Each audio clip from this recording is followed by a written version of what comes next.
Hello, welcome to my channel. If you're new, welcome. If you're coming back, welcome back. Today, I am going to have a discussion with Robert Johnson. I'll have him to tell you a little bit about himself. We're going to discuss resources, services, and other things, encouragements that are available to our senior citizens. A lot of times, they go through life. Sometimes they make one decision and then they have the opportunity to come back and fulfill some dreams that they had in place but did not get a chance to see them through. And so, and it'll get them out of the house too. If you have grandmothers, mothers, whatever, and you know that they have the intellect and the ability to go back to school or to do some of these things, hey, these resources and things will help you and encourage you today. So let's get started. This is my guest, Mr. Robert Johnson, and we're going to start by having him tell us a little bit about himself. Who is Robert Johnson? Again, good morning, Dr. Smith. I am Robert Johnson, native Atlantean. Grew up in Pittsburgh, a little area south of Atlanta. Okay. Population back when I was growing up, about 1 million people. Of course, it's about 7-8 million right now. Okay. And I grew up during that era of integration and segregation. So education's always been important to me. Okay. Because of the stress as a young person, the way to get ahead in these United States, you have to have an education. That's right. Period. That's right. And overall, I felt that would get me out of this bondage. Yeah. This mind and mental state that we sometimes find ourselves in. It would be sufficient if I got an education, because you couldn't tell me anything. I can do the research myself and find out myself. Oh, that's awesome. That's awesome. So that's why I was delighted when Dr. Smith contacted me and wanted to have this conversation. Wonderful, wonderful. We're going to share some things with the people today and see can we enlighten them. So that is absolutely wonderful. Welcome. Tell me what prompted you to go back into the classroom. Realistically, I was a GS-12. I had retired from the Army and was working at Fort Gillem, Georgia, out in Forest Park. And a guy I was working with by the name of Tom, who was a Caucasian, introduced me to this idea of returning to school. He says, "Bob, what do you want to do when the installation closes?" And I said, "Tom, I don't have an idea." He said, "Well, let me tell you something." He was at Georgia State, and he was always doing something with others on the telephone and stayed busy because he was a contractor. I was a GS-12.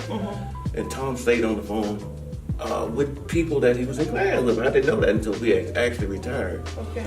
And that's really where I got the inclination to actually start back in the classroom. Now, the classroom, when I say start back in the classroom, the state of Georgia has a program for senior citizens 62 and older. And at the time, I was 63 or 64. So, Dr. Smith, I entered the classroom at 64 and a half. And young people were there. I started Clayton State. I had an undergraduate from Atlanta Metro and Excelsior. I needed that degree to get promoted to Chief Warrant Officer 5, so I really wanted a legitimate degree. Yes. So that's why I started Clayton State. Wow. That made me think about when my family and I, we lived in Virginia, and I worked at a social service agency in Chesapeake, Virginia. And I had one of the recipients of welfare to come into my office, and she said to me, "Miss Smith, do you have your master's degree?" And I said no, because when I left school, I said I was never going back. I said, "School, that's enough education with this bachelor's degree." But when she asked me that, someone who was receiving welfare, who wanted to help me in life, and I said, "No," I said, "I don't." She said, "Well, Norfolk State, they have programs," and she said, "You're already working in child services." She said, "You can go to school for free." So I said, "Okay, fine. Go ahead, and when you go back over there, bring me some of the paperwork." I didn't think she really was going to do it because I really did not plan to really go back. But the next day she came with this paperwork, and I was like, wow. I said, okay, I've got to do it. Lord, I got to put in for these programs. So I put in for the programs. I got accepted right away, and that's when I got my first master's. And then when I got a taste of the education bug again, I thought, well, okay, this is in social work. Why don't I get something in counseling? I went back and got another master's. And now I have a PhD, but it was that encouragement from one person Amen. that prompted me to go back into the classroom, just like that person prompted you to go back into the classroom. So hopefully today someone can watch this and know that it's never too late. Never, doctor. Never. Amen, amen, Never. amen. Do you feel like you fit in the educational environment when you were there? Did it feel comfortable for you? It felt very comfortable. There were some senior citizens there. Not in my particular classroom, but on the campus. I would always be observant of what was going on around, and I did notice that there were other senior citizens who were taking advantage of the program. Now, when I say senior citizens, and Dr. Smith and I have had this conversation before, we're talking about the generational aspect here. Boomers, Yes. 1946 to 64. Now, the silent generation, I think, is from 1927 to 1945. So basically, when we condense the generational aspect here, we're really restricting it to boomers, because I talked to those that generation, the silent generation. They don't have that drive that boomers have, and I'm not being confrontational here. It's just the fact. That's what you believe, yeah. And I'm an early boomer, and part of the education process is enlightenment. When you get to education, you get enlightened. Yes. And my goal now is just get that master's. I can't do anything with it. They won't hire you when you turn 70 and older, But it's good for you. But it's good. It keeps your cognitive skills intact. That's it. It keeps your social game in check. Yes. Because people can't tell you anything. They can tell you things, but it's foolishness, as the preacher preached about not too long ago. You know it's foolishness. That's right. Because you are able to do the research and come up with your own That's conclusion awesome. That's based on awesome. one fact, empirical data. Amen. I love that. Oh. What is the best experience that you can remember in going back to school and being back in that classroom? I think my best experience is when the young millennials and some Generation Xers walk up to you and say, Mr. Johnson, what about this? What about that? And they want, because they missed it in the book, the history book, they want real life experience. My tour in Vietnam, my 20 years in the military. They want to know about things like that. Yes. They're really intrigued, because you won't find these things. The first television from 1968, for example, it's in the history book, but if you actually lived it, their eyes grow wide open, and they go, oh my God, this guy was actually there. Right. Those type of things. I love that. Yeah. When I got my undergraduate degree over at the University of West Georgia, and I would take my classes, I often took my classes in the evening, because in the evenings, the older generation was there. And to me, they were just so wise. They had been out in the field, so they were bringing into the classroom their opinions and experiences of having worked out in the field. Yes. And to me, that was just awesome. So I wasn't so eager to take the morning classes when all of my people, my age range was there. Okay. I wanted to sit in with the older generation, because I just love that wisdom they brought. And so I bet it was some people there who felt the same way. Tell me about something funny that may have happened when you were there. Did you have any funny moments, something that happened within the classroom settings? Oh my God, there were so many moments. We had a debate of the right to bear arms or carry arms on campus, and the kids would. Because I carried a weapon in the military, they thought that I was pro this and pro that.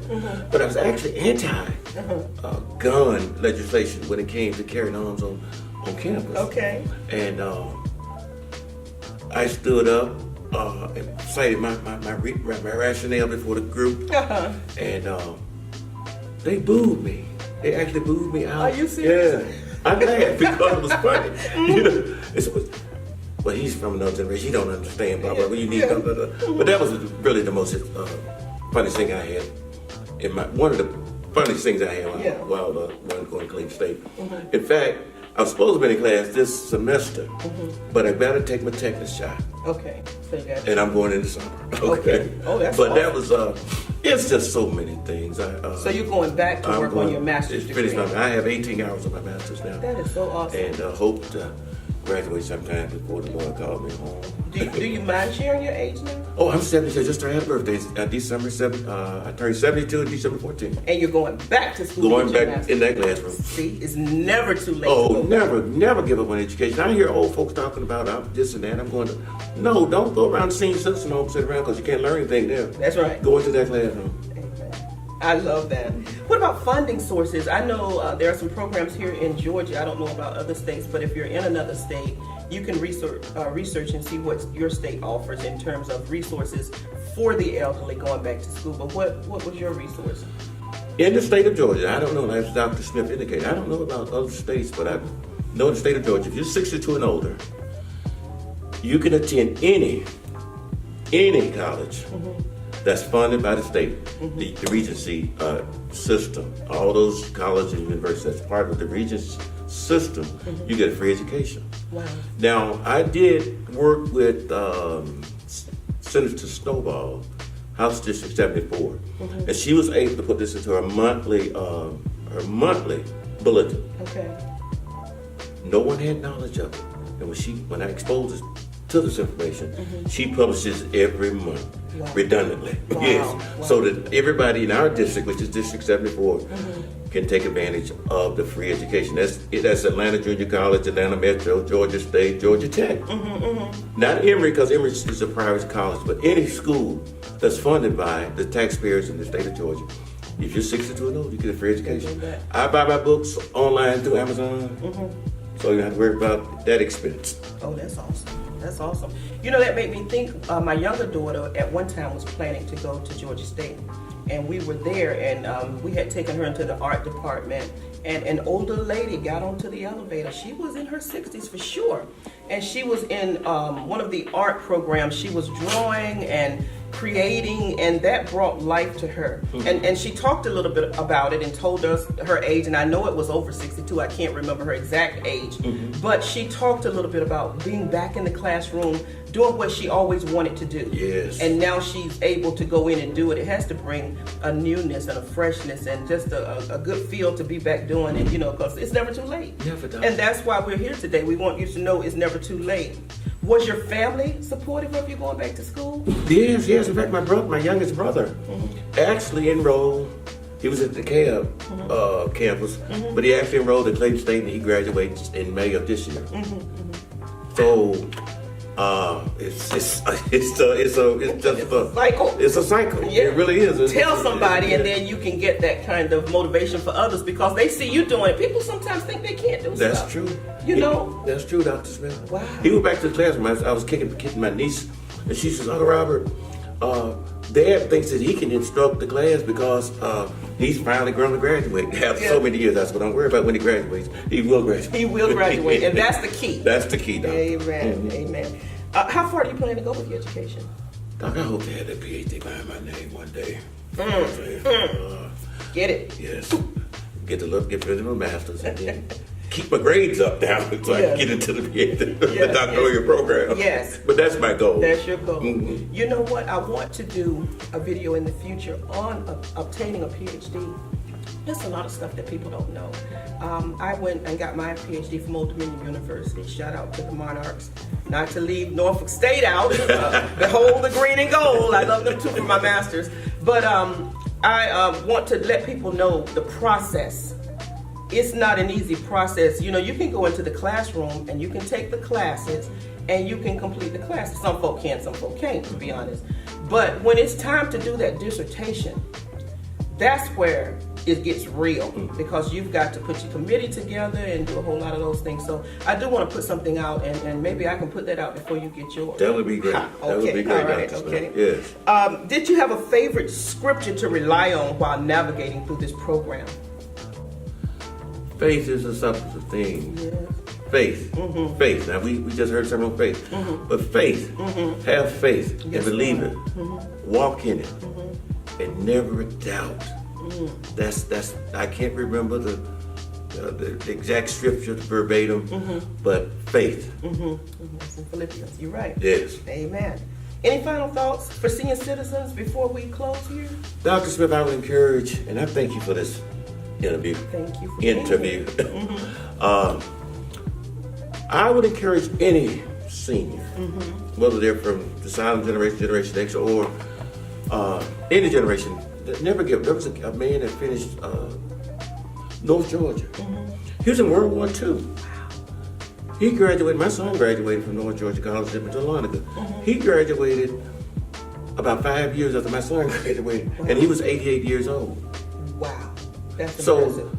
Think about that now. His education was interrupted because of the war. And that encouraged me, even I hadn't even started school then, and returned, to actually never let age be a factor in deciding what you need to be doing. But get out of that old rigmarole of I'm old, I can't do this. That's a mindset. Get out of it. That's right. You know, that made me think about a time in that program, in the PhD program, and things were so hard. I had suffered with a herniated disc. I was going through some stuff. I was trying to make sure that I stayed on top of all my work, even in the process of being in a lot of pain. And I can tell you now, the good Lord got me through that process. But I was leaving one day, and there was an African-American doctor in our office, and she wasn't part of our program, but she was part of the educational unit.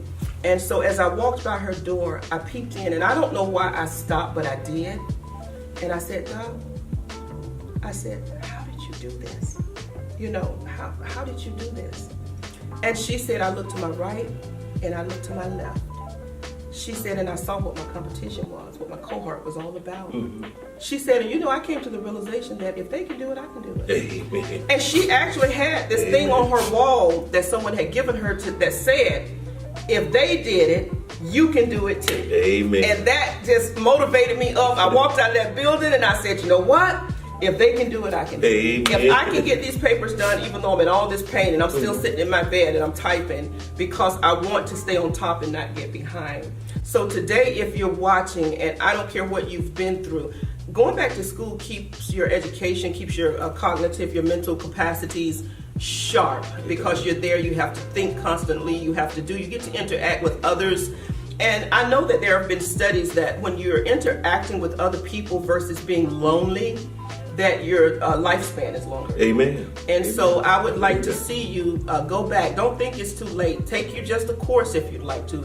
And if you're an artist, take a drawing or painting course, whatever it is. It doesn't have to be something like science and math. Not everybody's good in science and math, right? Amen. Amen, Dr. Smith. So do what you need to do, and if you have grandparents or relatives that you think might be interested, then start to do some research for them, because it takes just one person to introduce you to something before you catch on and you're like, yes, I'm going to do it. And you do it, and when you complete it, it's a very good feeling. To get that bachelor's degree and now to be working on a master's program, I, for one, am very proud of you. Thank you. And I want you to keep going. And when the further you go and anything that you need that I can help you with, I'm here to help you. Well, let me say this final thought. Now, my thesis of Dr. Smith has always been there. She reasons. She's a critical. She's very critical. She says she gives you antidotes. She tells you if it's good, if it's bad. She's not cut in the corner. Right. Because you're going to have to learn to write. That's right. You can't write like you talk. That's right. That's right. And I love her for that. Amen. I know my students, when I used to teach college, they'd be like, you're just too hard. But the reason I was hard on them, because anything that comes easy, you don't appreciate it as much. Amen. But when you have to work for it and put the time in, and you have to go through some dark times and to see the light again, then you understand and you appreciate it better. So thank you for that. I thank you today for watching, and I hope you will continue to watch. I'd like for you to subscribe, hit the bell and the like button. Subscribing is pretty easy. I have a lot of people, probably because of my age, that think that you have to pay to sign on to YouTube, and you don't, unless you want the red or some premium YouTube. But to get basic YouTube, the only thing you have to do is put in your email and create a password. And after that, you can go through videos, you can subscribe, like, hit the bells or whatever, make comments. And so I hope that you'll come on and take this journey with me as I explore many topics that I think some may be interesting to you. And if you'd like to see a particular topic, you can tell me that too. Thank you so much for watching. Have a blessed day.